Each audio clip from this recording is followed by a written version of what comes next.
Some people don't just live life. They read the script 5 pages ahead. They are standing in a meeting, listening to a proposal, and while everyone else hears the words, they hear the hidden agenda. They see the tiny flinch in the presenter's eye when a certain number is mentioned. They notice the executive in the corner who hasn't spoken a word, but whose foot has been tapping impatiently for the last 5 minutes. While the room debates the plan, this person is already calculating the fallout from the plan's failure 3 months from now. They know who will blame whom, who will protect their allies, and who will be looking for a new job. This isn't psychic ability. It's not magic. It's a form of vision. It's the difference between looking at a chessboard and seeing a bunch of wooden statues versus seeing a 12-move sequence that ends in checkmate. Most people react to the world. A few people anticipate it. This is a skill so powerful, it feels like a cheat code for reality. It can tell you if your business partner is hiding something, if your date is truly interested, or if your friend is about to ask for a loan they have no intention of repaying. This skill is so effective, even your Wi-Fi would be jealous of the connection. It's about seeing the moves before they happen. So how do you get this cheat code? It's not downloaded. It's developed. It's built on a few core pillars, and the first one is the most important. You have to learn to shut your mouth and open your eyes. It's what I call the silent scan. Most of our energy in a conversation is spent on what we're going to say next. We're preparing our response, our witty comeback, our brilliant point. We're not listening. We're reloading. The silent scan means you stop reloading. You just watch. A person's mouth can lie, but their body rarely gets the memo. Forget the pop psychology stuff about folded arms. That's amateur hour. Look for the contradictions. Watch for the micro-expressions. Those half-second flashes of true emotion that leak out before the social mask is back in place. A flicker of disgust when they agree with you. A flash of fear when they say they're confident. It's there and gone in an instant.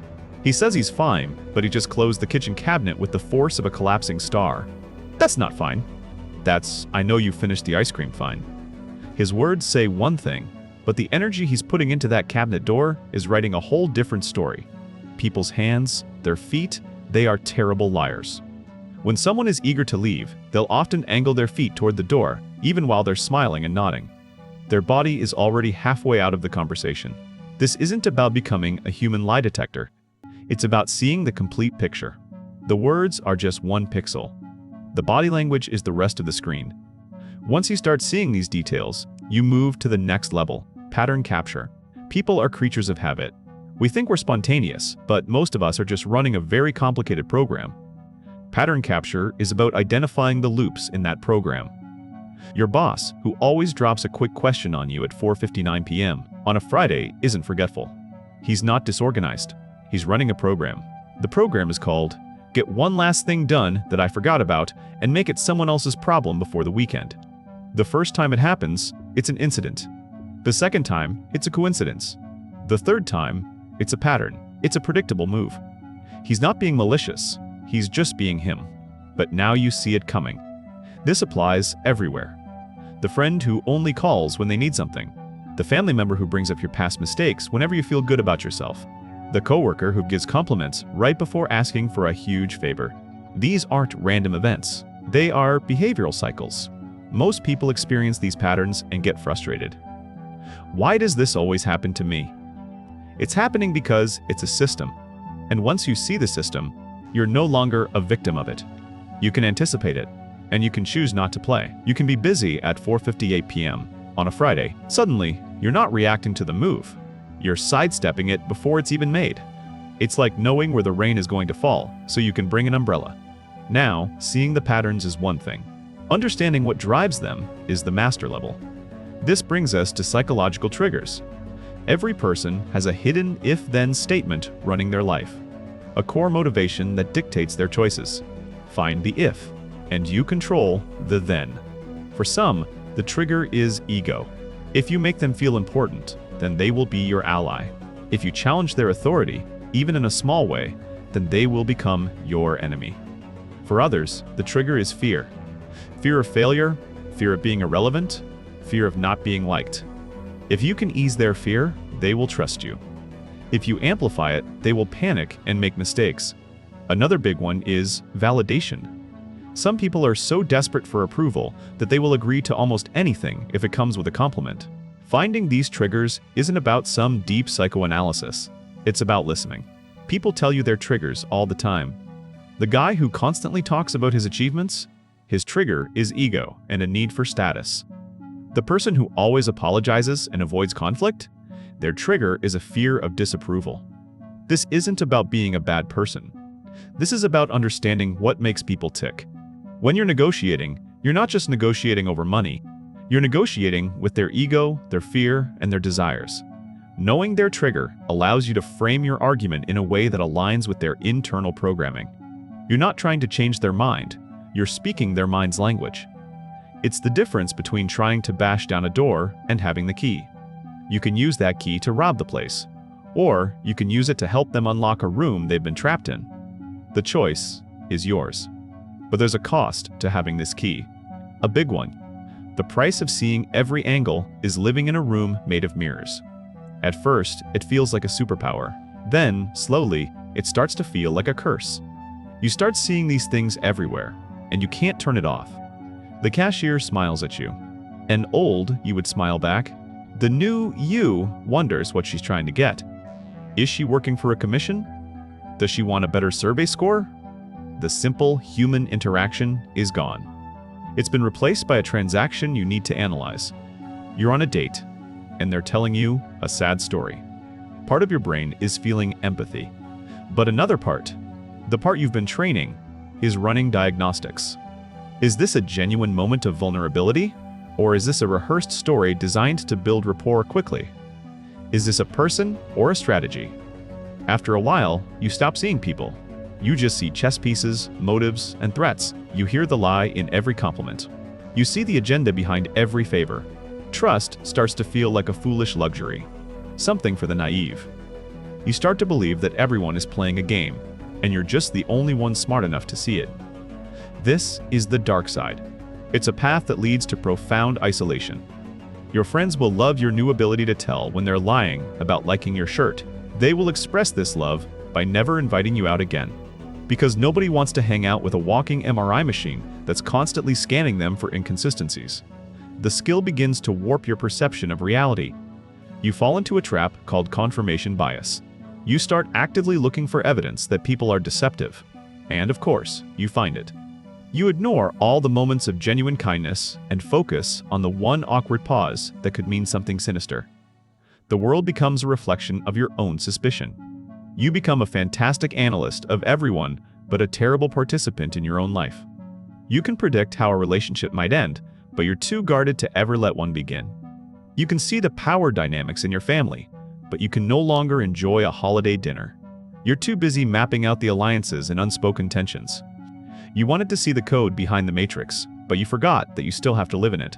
And the matrix is a lonely place when you believe everyone is an Agent Smith in disguise. The paranoia becomes a self-fulfilling prophecy.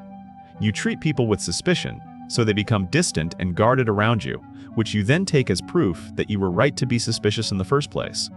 It's a perfect, miserable loop. You set out to become a predator, to never be caught off guard again. But you end up in a cage of your own making, watching the world through the bars, convinced that every person who comes near is just another predator in a better costume. So, does this mean you have to become a monster? Does learning this skill automatically turn you into a lonely, suspicious cynic? No, that's a choice. You've been given a powerful tool, and any tool can be used to build or to break. The entire frame of predator versus prey is a trap. It's an adolescent fantasy of power. The real world is more complex. This isn't about becoming a shark. It's about learning to spot one from a mile away. The real power of this skill isn't in manipulation. It's in protection. It's a shield, not a sword. When you can read the subtle cues of deception, you're less likely to be deceived. When you can spot the patterns of a user, you know to keep your distance. You're not hunting them, you're simply making yourself an undesirable target.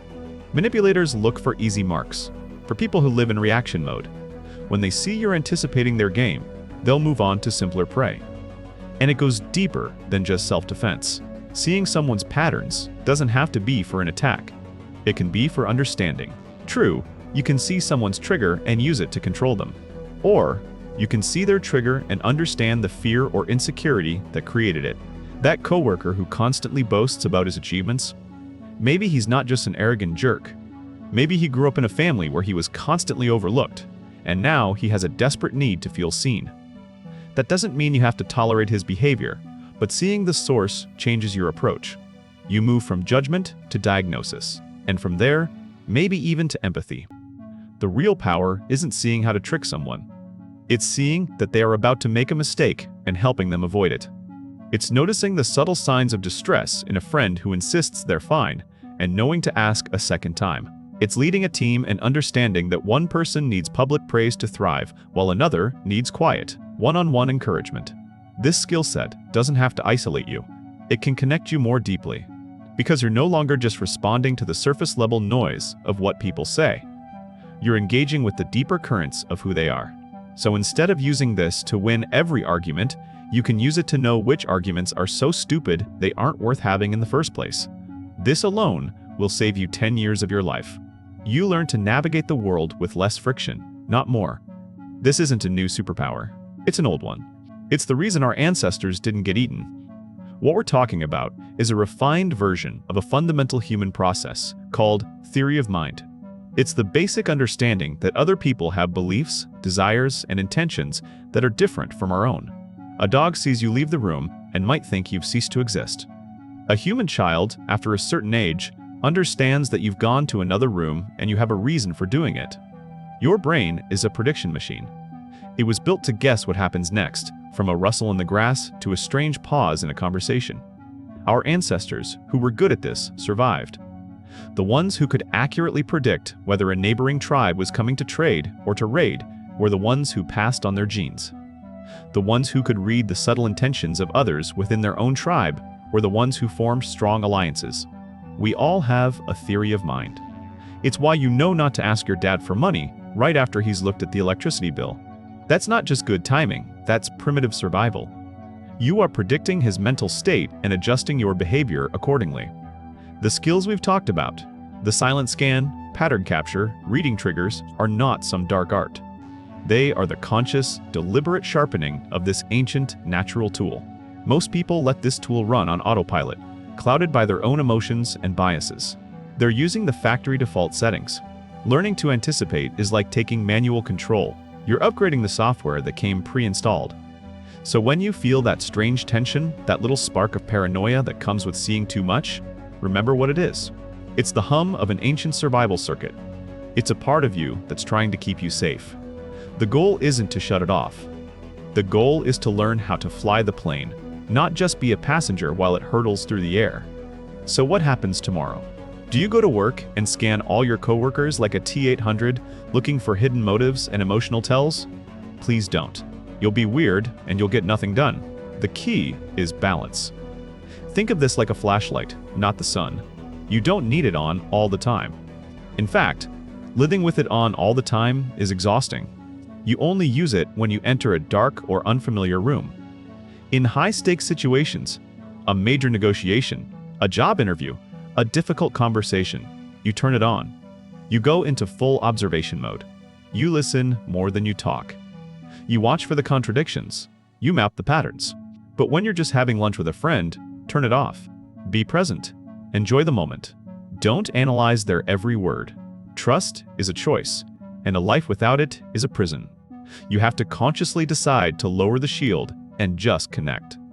This skill will make you better at job interviews, first dates, and knowing when your friend says he'll pay you back, but his face says that money is already on a one-way trip to Tahiti.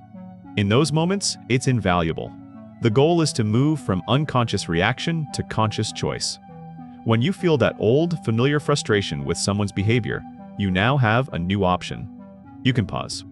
You can observe the pattern. You can identify the likely trigger.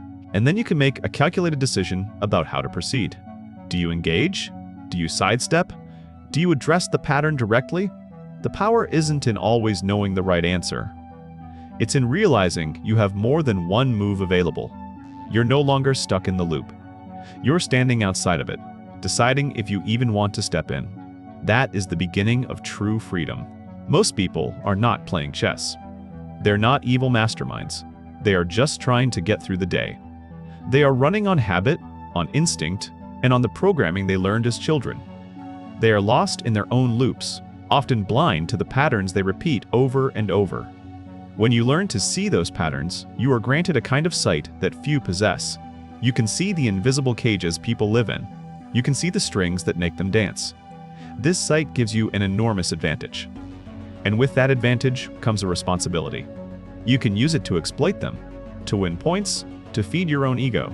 Or you can use it to understand, to connect, and maybe even to help. The space between seeing a person's next move and deciding what to do about it, that's where character is built. The move you see is just information. The move you choose to make is who you are.